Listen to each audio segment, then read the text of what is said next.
Hello and good morning, good afternoon, and good evening, depending on where you are in the world.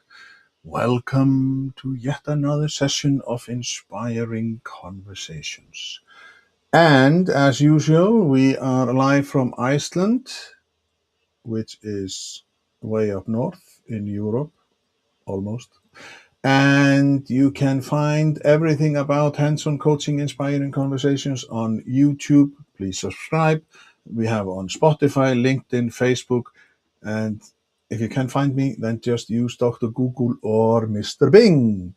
So, and let's keep on moving. Let's remind ourselves why we are doing this. Inspiring conversation, it's all about creating conversations that really matter. We're diving into ways to connect deeply, break down barriers, and build moments that inspire trust and growth. Whether it's with your team at work or in your everyday chats, we will bring more positivity, realness, and impact into every conversation. And as usual, here is my lovely hometown of Kópavogur, Iceland, and I live on the right of this picture, almost close by the sea. So enough about me. Let's dive into my guest today has written several books, and I had to choose between two. So will post two books. And these two, she wrote them in 2022, and one is called Do Your Job and Lead, the 5 C's and 7 Skills of Leadership. And then she wrote this Succession Planning and Talent Development, a 10-step guide for managers. So let's welcome my guest of honor today, Liz Weber. Yay! So welcome. So Thank you. Thank you. how is life? As we talked about before, finally, because you were supposed to be in February That's on the right. show. That's So, right. but either way, it will be a fantastic chat because we are going to talk about promoted too soon, the competency trap in leadership succession. I've started. Maybe you should read it. Competency. Thank you. The English is not my language. It's my second language, and I know, but you still speak it well. No, the competency trap in leadership succession, and yeah, the competency is the skills and abilities there. yeah. But sometimes my tongue just starts to I can't say certain words, and then I have to ask my guests to say them because I'm just like I'm Well, like a little secret between me and you and all your listeners. Sometimes I can't even say my own name. It comes out Liz Rara. So well. I think we all have I, that problem. I almost heard Liz Weber, so that's well, maybe my brain is wired differently than everybody else's. So, Yeah. well, welcome, Liz, and I Thank hope you. that we will have a great conversation for the next hour. Uh, Before we start, then you have to tell me because we will talking a little bit, but you have had your company for almost 34 years, and you have it has had its highs and lows, and you have tweaked it and you have changed it, and what did bring you? Why did you go on this path? Is this what your company when you started the company? And now I have to. It's weird because we are only 29, isn't it? I know. And your company is 34, so that must be some mistake. Like it must be a default in your brain. Prodigy. But was it always your intention to think about this, or did it like somehow, is it just the like how life happened? Well, it was a combination of those two ideas. The short version of where I got to do what I do right now. I grew up in a very small farming town in Wisconsin in the United States. So right in the basically in the middle of the United States. And in this small farming community, when I was growing up and I was getting ready to go to college, I thought my career options were going to be a farmer, be a teacher, or work in a factory. And I didn't want any one of those three. I wanted to do something different. And for some reason, I started thinking I wanted to get in international business. So my undergrad degree was a degree in international business. In my senior year, we had a what's called a capstone class, basically a class that took all of the different topics I'd been studying and combined them all. And it was taught by a man named Jim Farrell, and he was this thing called a consultant. And I had never heard of that before. And what he would do during our class, it was just a series of case studies, which, when you read case studies, if they're written well, they can be interesting, but for the most part, they're typically quite boring and they're theoretical. But what he would do is, yeah, we had to read the book, but he would come into class and he would tell us what he was doing with his clients. He was a management consultant. He would tell us what he was doing with his clients and how he was giving them advice on how they could lead their companies differently, ways that they could change their marketing strategy, ways they might handle a personnel issue differently. He would give them advice. They would take it or leave it, but then he would move on to the next company. And he didn't have to stay there and do it himself. He was constantly learning and growing and helping clients. And I thought, oh, that's what I want to do. I mean, that's fantastic. So anyway, I graduated. I had a degree in international business, and coming from a small farming town in the middle of the United States, no international company would hire me because I had no international experience. But I couldn't get international experience until someone hired me. So I was in Yeah, this catch 22. yeah, So I took an internship with the US Department of State, which was here's the total luck part of it. The office that I got my internship with was the State Department version of the military commissary system. And the military commissary system is that portion of the US military that provides basically the grocery stores and the food to the military bases around the world, or supplies the ships and things like that. And at the military bases, that area, that division of the military, is also responsible for the entertainment on the military bases. So the soldiers after work, or the individuals that work on base, can get a mental break from the work. So they would get food, there's alcohol, there's tennis courts, there's life off out of work, but still on the yeah, compound. yeah, yeah. Well, I worked for the State Department version of that, which at the time I joined it had 1.5 employees. So it was tiny, but it needed to grow. And the timing for me was right. Is I joined it as an intern. I was quickly hired on as a contractor, and within a very short period of time, I was traveling around the world teaching foreign service officers at the US embassies and consulates and their spouses or others who were stationed there how to run a commissary on the embassy compound so they could get food, and to teach them about things like pricing. And I was having conversations with, sometimes an ambassador saying, I understand, Mr. Ambassador, that you want your Johnny Walker Black, but you can't import it for $180 a case and then sell it for $150 a case. I was having to explain those types of concepts to them. It became a great, great training ground for me. I was there for just about 10 years and had always wanted to start my own company, but didn't know what to do, until I attended one of these training courses that were quite prevalent in the day here. They're called like Fred Pryor or national seminars groups. And basically you go to a day and you learn how to be more effective at selling or be more effective at business communication. And I remember sitting in this seminar for a day thinking, well, I could do this because I was already training and speaking at conferences that my office was producing. And so that's where I got the idea to start a training company. So I left that job, I started a training company, and I started training for a lot of military bases because that's where I had a lot of my contacts.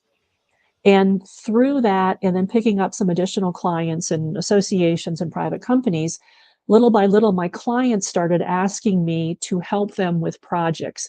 And to ultimately, when they started asking me to facilitate their strategic planning projects and initiatives and retreats, I'd never done it before. But to me, it was always just, if I were in their shoes, what would help me make decisions? Or how would I like this experience to be so I could make a better decision as a leader? So that's how I started getting more into the consulting and then the coaching part of it. And so that the training was the bulk of my business for a number of years. Consulting became more predominant, in where I really started to feel and have tangible value with my clients, where I could see we were helping their profitability numbers, we were helping their gross margin numbers, we were helping their retention numbers, we were helping their market share numbers.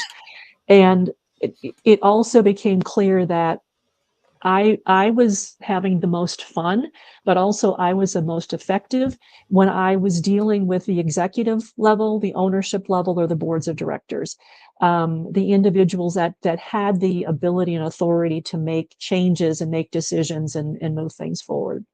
Um, as time went on, I basically did a combination of the two for about 20 years or so. But then heading up towards 2020, I really started thinking about, as I get older, and what do I really want to spend the next, like every decade, I kind of changed the focus of my company from training to training and consulting. And then the last decade has really been more consulting and speaking, that type of thing. And so I really started thinking around before 2020, where do I really want to focus the next 10 years? And it really became more on the consulting and the advisory. And I had enough years of experience and enough case studies and enough cachet with a lot of my clients and in my industry, had built a strong enough reputation that my credibility was solid enough that I could be Mm. comfortable saying I was an advisor and people were seeking me out as an advisor, a coach, or a strategist. So long answer to your question, but that's kind of where I got to where I am today. But going back to the teacher, and I love this because it is these case studies, or even though yes, they are deadly boring, but they can like provoke a thought or something. Have you met the teacher since then, or like Now, if he had this profound impact on you? mhm, Because our topic is like promoted too soon, and it is this thing that when do people learn, and mhm, how do they learn, how do mhm. they become? So you have not met him. No, it's actually it's a really good question, because I will tell you, over the past 5 years, I've searched for him, not intensely, but I've searched for him on the internet. And I can't find any reference to him of even being at my university. And so, I mean, I know he was there because I know I had the class, Yeah. but I can't find him because I have meant to reach out to him to say, I want you to know what an impact you had on me, which I didn't even realize at the time you had that type of impact. Because I have done that with other teachers. One of my writing teachers in high school, I reached out to her years ago, and she was completely stunned that she had had an impact on me. So, yeah, good question, but I've not found him. Because you never know, you You never know? know, because Mhm, there, like I have one teacher who has been, well, I think my whole community, school community, we have all one name is always the first one, what everybody says, because mm, she was a math teacher and she just was awesome. mhm, And I decided somewhere I want to be like her. mhm. Yeah. And she was sassy and she was witty and she answered like full throttle, and then she could be mad and as hell, and then she just like fall down again, and you were just like, and and everybody was like, we had this like fear. Now, what do you call it when you want, like, you respected her so much, that you Mm-hmm. didn't want to cross her. Yeah. Yeah. And she was awesome in this sense. And I think that those people who teach you in a good way, Mm-hmm. like the teacher you're talking about, like when you can take something so profound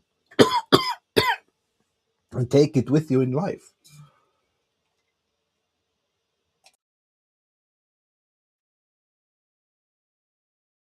Excuse me, Yeah.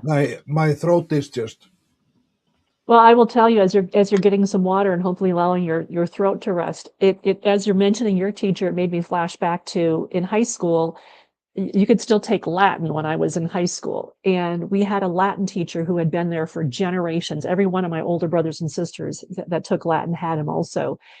And he, like your teacher, had this personality of very smart in his specialty, but he would walk in the room and he for whatever reason he always had to make an entrance now that I think back of it, but he as he was walking through our desks to get to his desk he would always say, "Hello, my little cherubs," and it would be with this snark like we were just his minions, but yet you wanted to be one of his minions, yeah, there you yeah, yeah, never were yeah. offended by it. But he was such a good teacher and he was so well respected, but he just had this personality that if you didn't know him and hadn't experienced how he taught, you would just think he was such an arrogant person that could not be liked, but he was beloved. And it's yeah, it's a special personality. But there is something about people who are genuine and they Hmm. do it because A, they love the job, B, they want the best for you. Hmm. Whereas there are also people who just they can't do this. They are just not people persons and they should Yeah. not teach. Hmm. But I mentioned your books, and you have written some. Yeah. You I've written 10. Yes. So what brought you like why did you decide to start writing books? Well, it was not on my bucket list, let me say that. When I first found out about the the profession and the potential of speaking at conferences and getting paid for it, that was an epiphany about 10 years into running my own business. And I learned about that purely by accident, but was immediately intrigued because I realized I had already been speaking at conferences that I had organized when I was with the State Department. So I knew the concept. I knew what it looked like, but in the conferences that I organized, we had never brought in speakers. We were just using all internal experts. So this whole idea of bringing in a professional speaker to speak at a conference or whatever was new. So when I learned that and started connecting with people who were I'm a part of the National Speakers Association based here in the US. And there's a larger global community of professional speakers. When I started talking to my colleagues, and so many of them said, "Well, how many books have you written?" I'm like, "None." It's like, "Oh, you got to have a book. You got to have a book. So when you go speak, then people will buy your books. And that's how you get credibility as a thought leader." And I'm like, I had never thought about it. And so I had to learn how to identify what to write about, because a very valuable lesson I learned after I had written my second or third book. I was at a conference of speakers and writers, and one of the women on stage has written I don't know how many books, and she's very successful. And she said, one of the things that you always want to keep in mind when you're writing a book is whatever you write about, make sure that if it takes off, meaning if it becomes successful, you will be talking about that topic for at least the next 5 years. And I went, huh, Hmm. that's really interesting because I had just written, let me just grab this.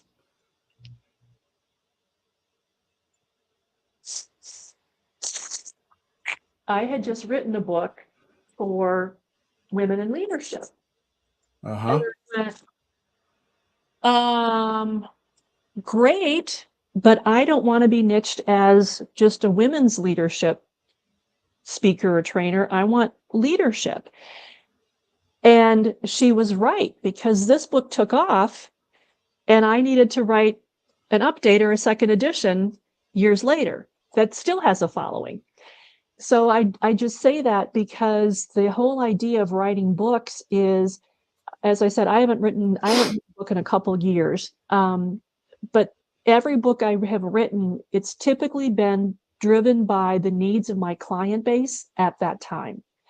And so it would pique my interest. It was relevant to the clients I was serving. It was also feeding me information so I could better serve my clients. And it was helping me also hone content, basically narrow down the content of what I needed to include in the book so it would be most relevant at that time. So, like, this is the late, like this, I figured out that this was from 2022. Mm-hmm. And you say, like, the 5 C's and 7 skills of leadership. Mm-hmm. And I'm intrigued. So, what are the 5 C's and the 7 skills of leadership? I knew you were going to ask me, and I'm going to. Ah! So now you have to. I'm going to be honest. So And now you have to remember what you wrote. Like, you have I to got to go and remember get what the I wrote, index. because I don't phrase these constantly. I don't use them constantly as skipping points, because depending upon, I didn't trademark them, and so I don't have a framework that I have to use over and over and over again. Yeah, yeah, What I yeah. mean by that is, right now I just wrote another article on Monday. Every month I write an article, and it's based upon what my clients are dealing with right now and the skill sets they need right now. And so when I wrote this book, this was actually a client project that I worked on with the client as a compilation of a number of things I had written prior. And because I had done enough work with it, I combined enough of the reports that I had already written for my work, and I wrote it into a book. So this book actually is different than any other book I've written, in that it's a compilation of a number of prior articles that I have written. So Yeah. the 5 C's are communication, character, consistency, change, and courage. And each one of them has a whole topic area of Yeah. depth. Yeah. And the 7 skills, because that's probably going to be your next question, are thinking strategically, identifying opportunities, developing organizational infrastructure, understanding the finances, building effective professional networks, building the brand and goodwill, and developing others, developing future leaders. So, 5 C's and 7 skills. Um, in that, this book is targeted more to mid-level and below leaders, whereas I deal now more with middle and above and executive leaders. But this is a great segue to talk about, because it is interesting. Like, just you took my breath away, because like the 5 C's, yes, I can concur. Like, they are there. But when you started talking about the 7 skills of leadership, like, then it was just like, no, what? And then the last part of training the next generation. And we are in.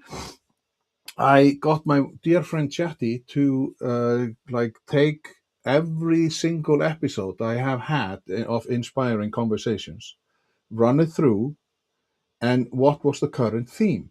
And the current theme by everybody who is something to do with leadership and stuff, that is that how do you, like, you promote a person, but how do you know that that person is correct, or like is good for the job? And so Mhm.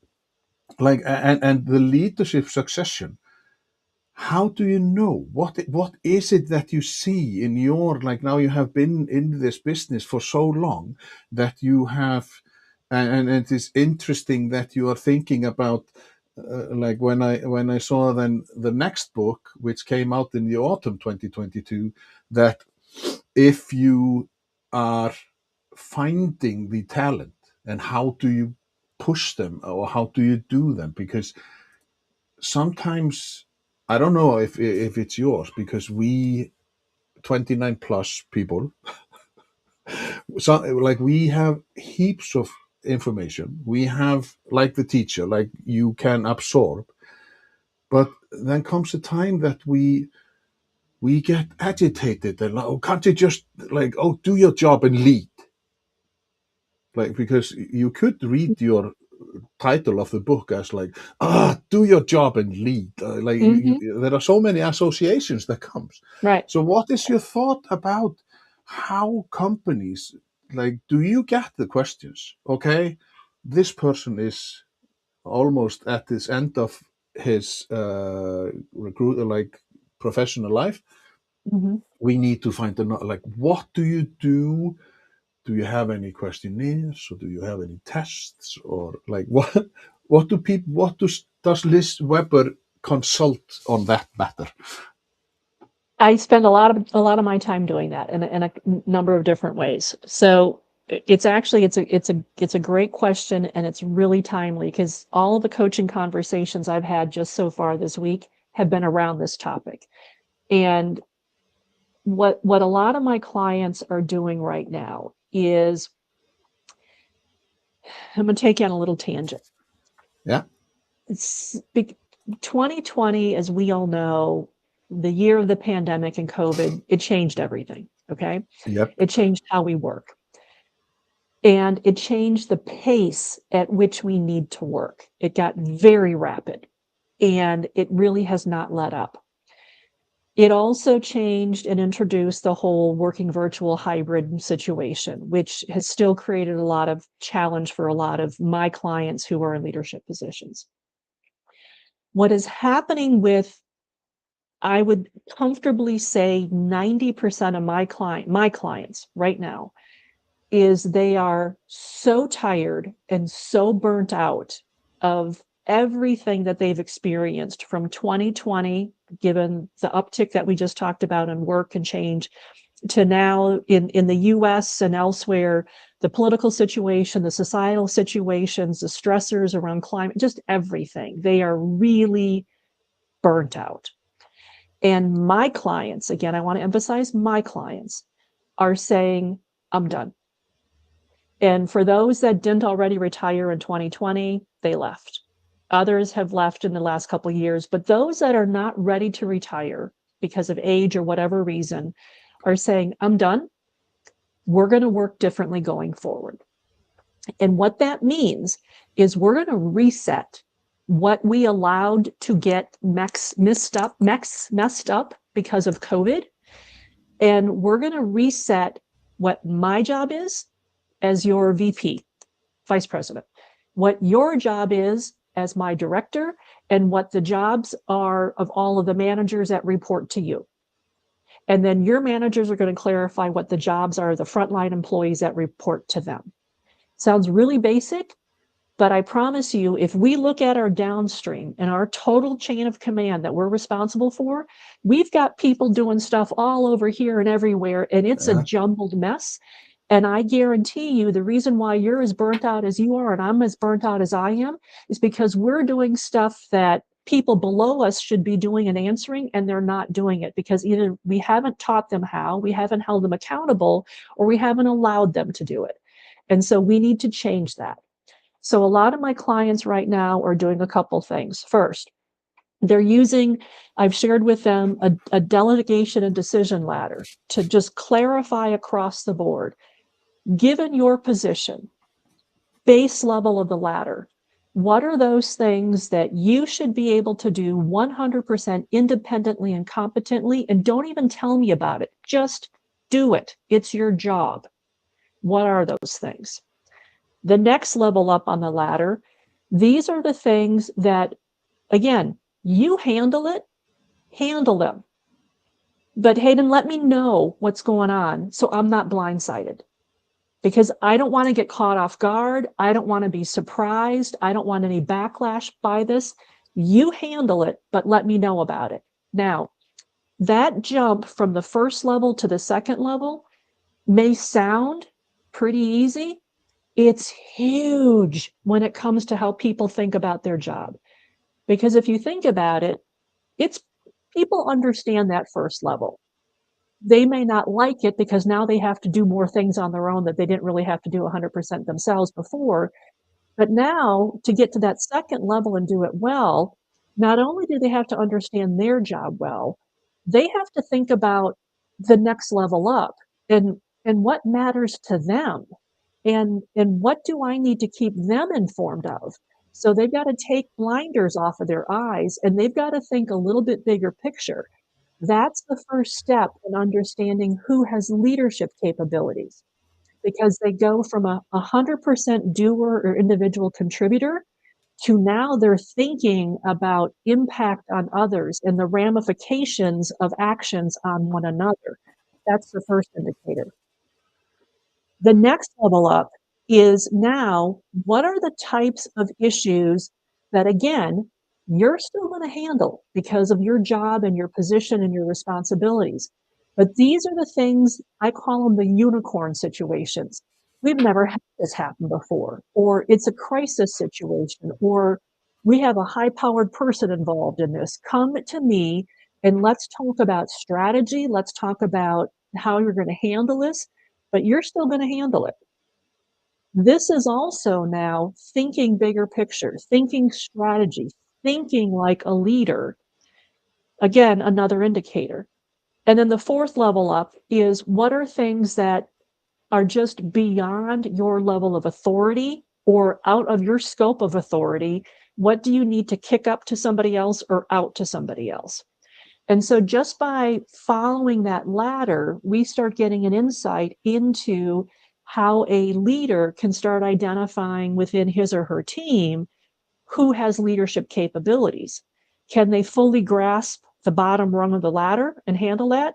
And then can they make that leap and understand the second level of what do you need to start communicating up?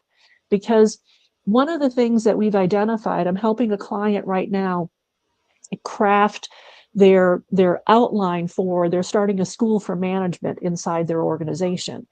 And one of the topics we're including in one of the very first modules is becoming part of the management team, no longer the team, meaning you have to understand when people make that jump from the first rung up to the second, they're starting to think like a management team member.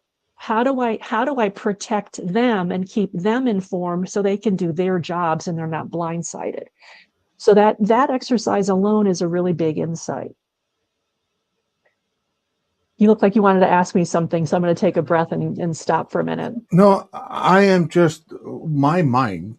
Like I'm follow you. I have written it down and I can follow you, but like there are so many questions. Is it because we like how do you unwind something that was made in the best intent? Mm-hmm. And how because we are so like changes, oh my god, it's like ripping out your lungs and whatnot because no, I quit, I rather quit, like Mm-hmm. and then I'm thinking about the poor young people, like do they get an app for this?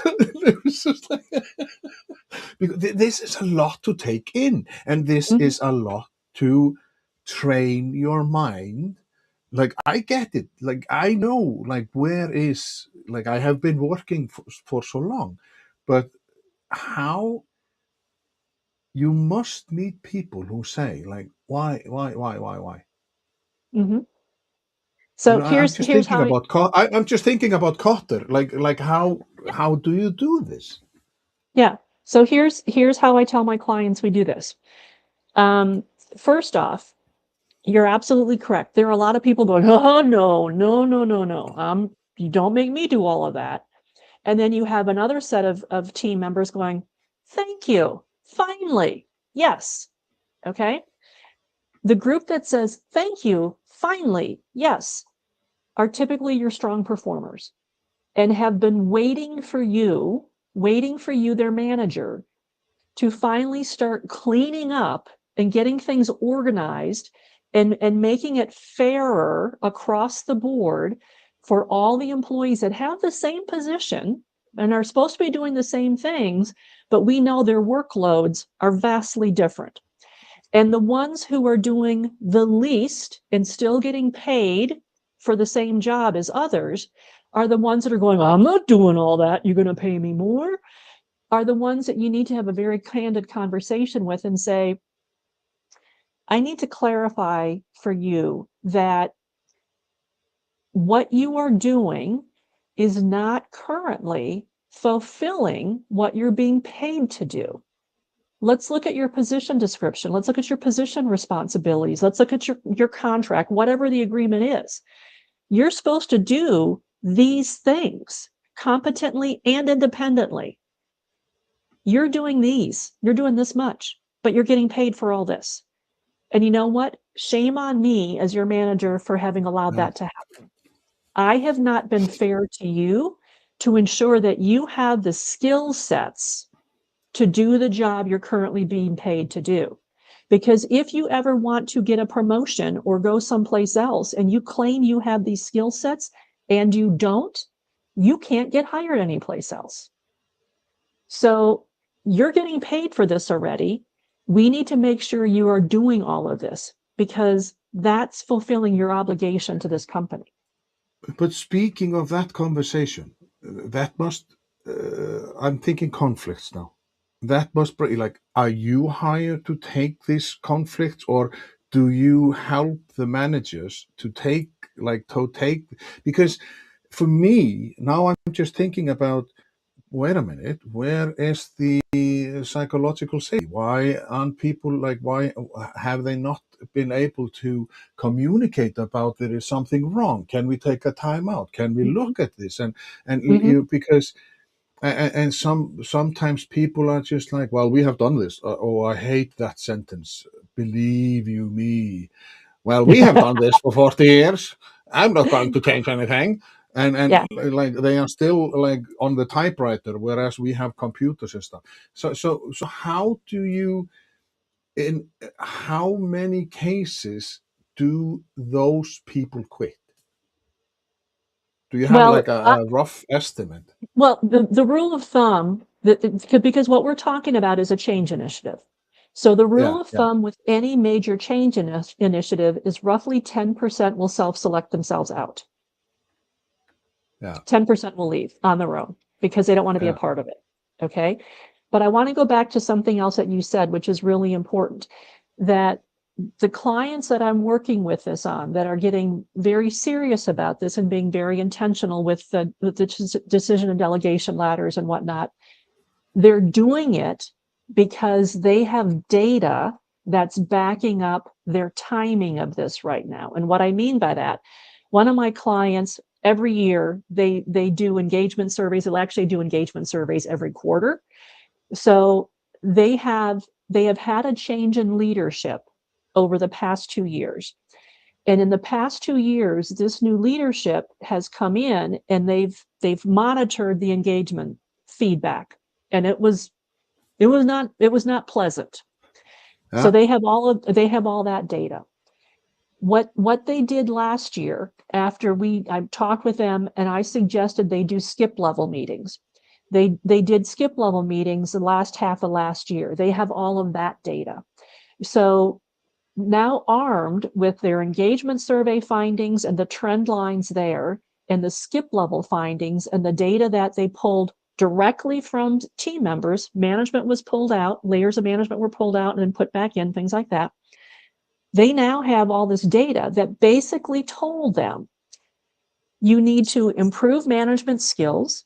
You need to improve job expectations and clarity. You need to improve communication and communication transparency. And we need to improve the culture around here so we can do our jobs.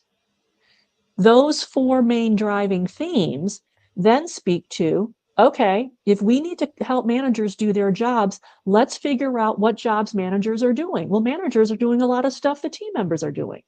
If we're supposed to hold accountability, we got to make sure people are doing the jobs they're being paid to do. That's accountable. If we need to improve communication, we need to tell them based on engagement surveys and based on your skip levels, you said, so now we're doing and we're communicating. This is what you said.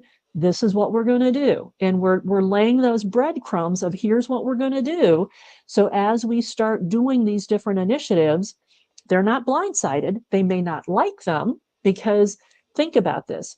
If you improve the skill sets of your managers and your managers get better at establishing expectations, teaching, coaching, mentoring, and if you don't change, holding you accountable and disciplining and possibly terminating, that's going to impact how a team member does his or her job. And if you have team members going, well, I'm not going to do more. Are you going to pay me more? No, we're going to expect you to do the job you're already being paid to do. And I've explained it to you. You've heard it through all of our briefings. You've heard it through the all hands communications. You've heard it through the newsletters. You've heard it through our staff meetings. We're doing it. And I'm coaching you and you're still not changing. So now we're going to start the disciplinary process. So it all ties together and there are no surprises. And the interesting thing about it, as I said before, your team members who are finally saying, thank you, finally, are like, great, this helps so much. I didn't Yeah. think I should be doing this, or I thought I should be doing that. This really clarifies it for me. They appreciate the clarity and the structure that's provided. It's not roadblocks, it's structure, it's examples. They're thriving and they're happy. The people that are struggling are some of the managers that can't let go, that if they're not busy doing stuff 3 or 4 levels below them that they can easily check off a to-do list, they don't know what value they're supposed to add. And the other people that aren't happy are the ones that don't like to perform, that like to come in and just kind of do what they feel like. Always Or have as one, yeah. yeah, and as I had one manager say, he said, I've got a good number of people on my team that don't do what we're paying them to do for one of 3 reasons. They don't know how, they don't want to, or they don't like it. They don't know how, they don't want to, or they don't like it. And I said, as a manager, which of those 3 can you impact? And he said, all 3. And I said, yes, you can. They don't know how, they don't like it, or they don't want to. You can impact any one of those 3. But how is it? Because like my thoughts are just focused on why are you doing this? Well, Joe told me to do it, and I have been doing this for 10 years now. Like it's just the unwritten things Mm-hmm. to do, and nobody asks questions. Mm-hmm. And then comes this weapon and says, "Why are you doing this? This Mm-hmm. should be like here or there or whatever." Mm-hmm. Huh? Like, why is it that we afraid to ask questions as employers, or like is it a level thing? Like because you think you are not allowed to? Are we, like okay? Are we giving employers the space to ask questions, to be critical, to say, wait a minute, like sorry, why is it like this? Mm-hmm. Because It, everybody thinks like if I open my mouth, it is just mm-hmm. okay. Sayonara, baby. Mm-hmm. Hasta la vista, in the words Right. of a famous guy. So what is your thoughts on that? I, again, I think it's driven by whomever the leader is in the organization, in that team. And it doesn't need to be organization. It can be a frontline manager. It can be whatever. That influence over that team member. To your exact example, if if you work for me, you're a new hire, you work for me, but you're an extremely experienced man, you've got 15 years of experience elsewhere, you come and now work for me, and I start showing you how to do one of your tasks. And in your head, you start thinking, this makes no sense. And you say, Liz, why do we just, and I like, just do it the way you're supposed to do it. You're a smart man. You're going to say, okay, just zip it and don't ask any questions.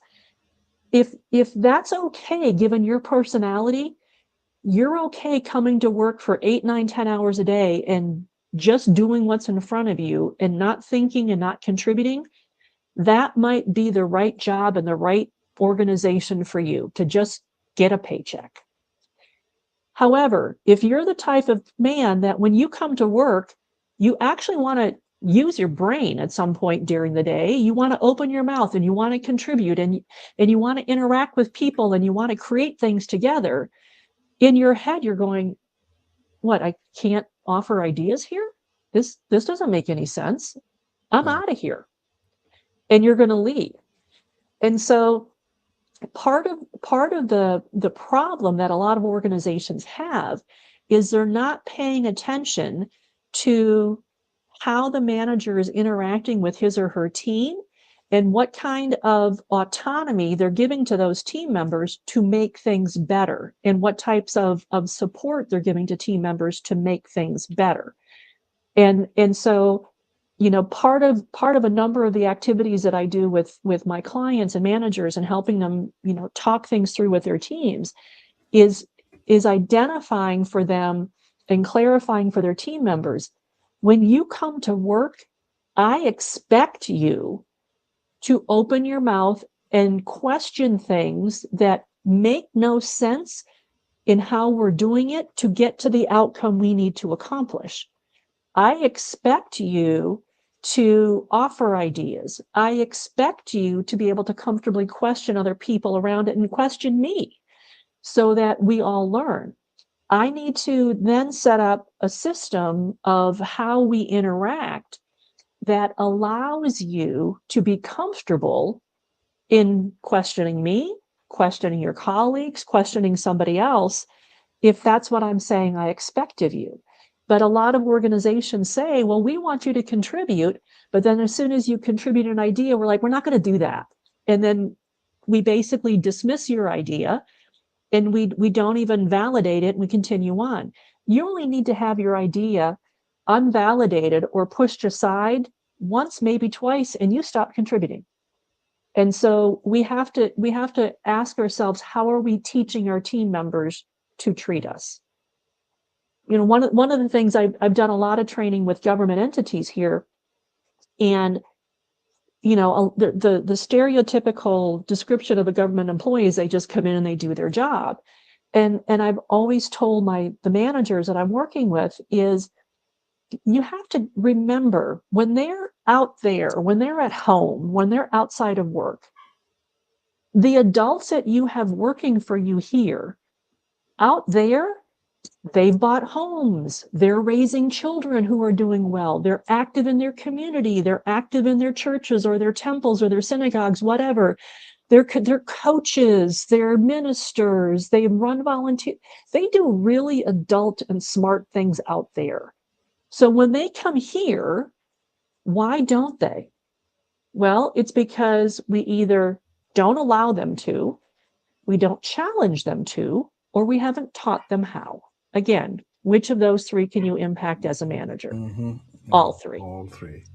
While you were speaking, I started laughing inside my head because when people come and you have a new hire and they say, "Oh, why don't we try this?" "Oh, we tried that 10 years ago. It didn't work then. It will not work now." Mm-hmm. Why not? It's 10 Mm-hmm. years later, moving on. Because it is always like, oh yeah, there are some people who are they always know better. Mm-hmm. Yeah. They suffocate you because whatever you come up with, no, been there, done that, tried that, instead of letting them fail, Mm-hmm. and then they can learn and grow and whatnot. Because now I'm thinking about happiness at work, because you are mentioning so many things that are concurring with the happiness at work ideology. Mm-hmm. Yes, that word, ideolo. Ideology. Thank you. Yeah. It's because I'm so excited. But Mm-hmm. and the main thing is that you get challenged, and the results and relationships, like, get some good work colleagues, and it must be like, if you get a good result, celebrate. Don't Mm-hmm. just say, well, yes, thank you, goodbye, and tomorrow we will like, take a Mm-hmm. day off, or give them something to, like, give them a candy bar or whatever, just Mm-hmm. something that feels like, yes, yes, Mm-hmm. I did something good. and Mm-hmm. and this, when you feel that you have had this education and you have something to give to the world and you are full of geist, and then you step into a company and you just gradually, no, no, no, no, no, no, and then you smell and stink like everybody else in the world. So, Hmm. so the old ideology, the old ideology, Ideology. thank you, like the old ways, how much is that in a sense still going on? Uh-oh, uh-oh, uh-oh, uh-oh, uh-oh, I am it's frozen. it's still there. Um, and it, the old ideologies still hang around, but I want to tie it back to something you mentioned, um, in your example of somebody coming in and saying, well, how about if we do this? And the manager says, no, no, no, we tried that 10 years ago. You can't Yeah, do it anymore. I'm That's here. an example of the old ideology hanging Yeah. around. But the subtle twist to change that is we tried that 10 years ago and it failed because of this, this, this, and this. And these four reasons, one might be technology, one might have been the process at the time, and these other two were the people involved, whatever. Right now, we've got the same people involved. We've got potential to change the process, and we've got completely different technology. So let's think about this, or you come back and flesh this out a little bit more. I'll give you some more insight into why in the past these two people killed this idea. You think about it some more and come back to me if you have a possible path forward, and we can revisit this again. Yeah. So, carrying old ideologies, I think has value Yeah. if you just have a blanket statement about it. And you can say, this is what we believe in the past versus this is what we experienced in the past and why it did or did not fail. These are the conditions that were at that time. Here's what's carried forward. Here's what's changed. Modify your approach or modify your suggestion and let's move forward. Because as I mentioned before we started, time flies when you're having fun, and we have 7 minutes left. Ah. So, so because here in Iceland there are so many young people who are involved in this startup business, like they just want to figure out something for themselves, or get, like, put together a company and then sell it for X amount when the time is right.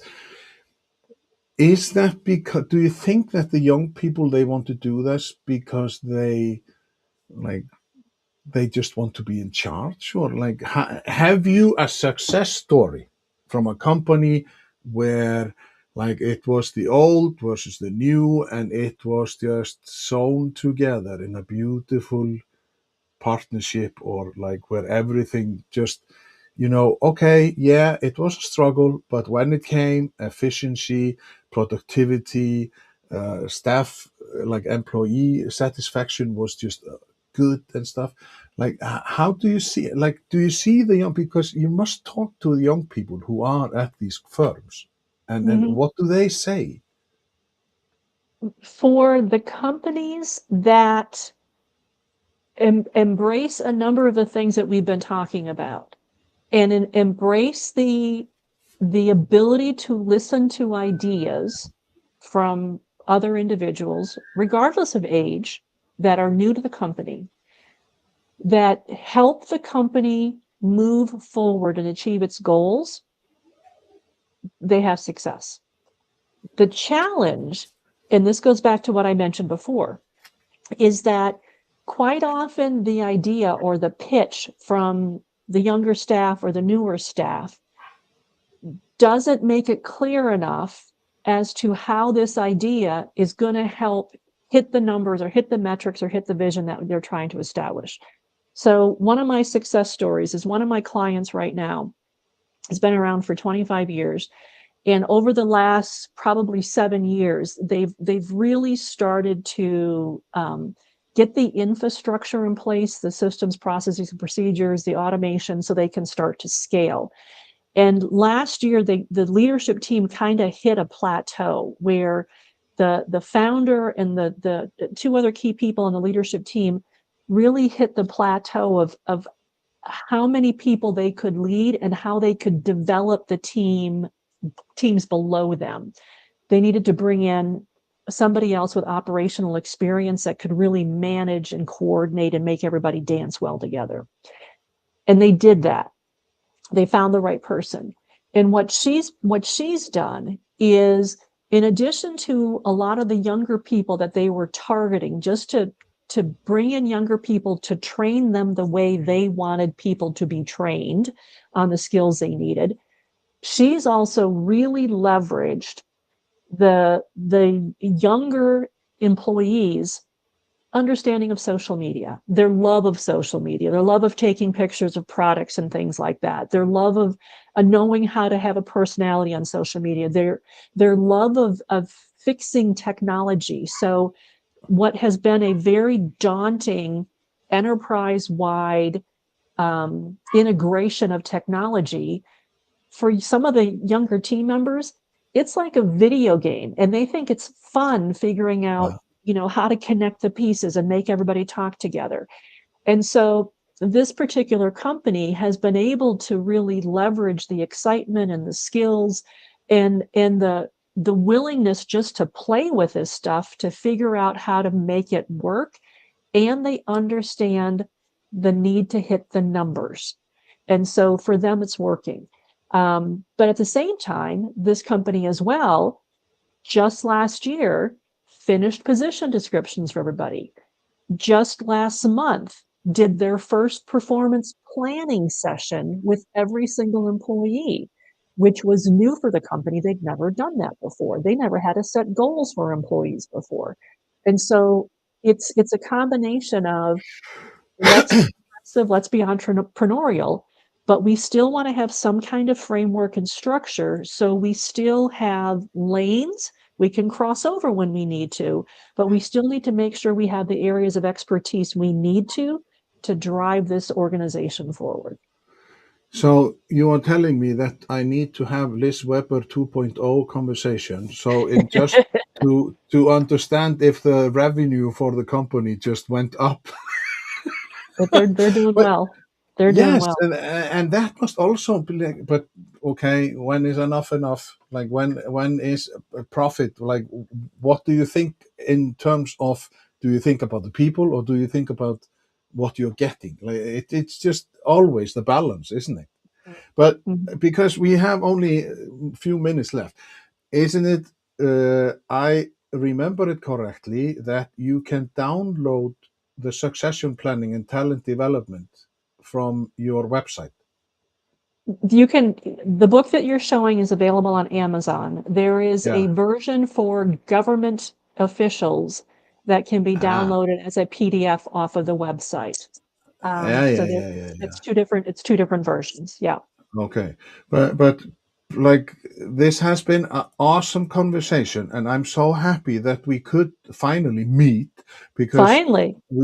yeah, finally he said like but you are to be found on LinkedIn, YouTube, Facebook, Instagram, and I have never. I had to check what E was because I was just like I haven't got a clue.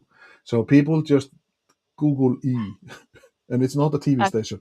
So you are on LinkedIn, YouTube, Facebook, Instagram, and E, and your website is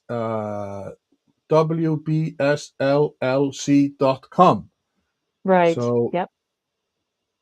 what is it? Weber Liz backward? Like what? WB? What is it? What does it stand for? Weber Business Services LLC.com. That was easy. Why didn't you say that like instantly? My company name. It was too long to have as a URL.